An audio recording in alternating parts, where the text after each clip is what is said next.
Meron ako nung isang life-changing event din na nangyari sa akin. So, di siya masyadong happy. Marami na akong call center na napasukan before. One time, nakita ko si Transco, very accessible siya. And luckily, na pumasa ako and naging part ako ng technical support team. During my 7-year stay here in Transco, maraming mga nangyari.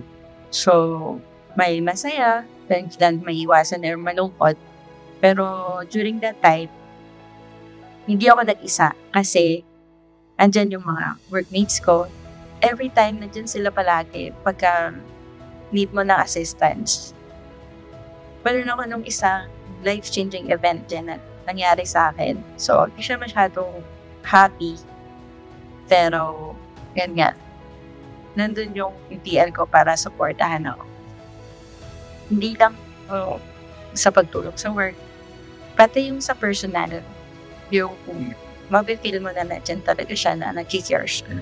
One thing na na-realize ko sa pagstay ko dito sa Transcom is, eto na yun, yung kasama ko na yung mga teammates ko na supportive, lalo na yung mga naging TL ko.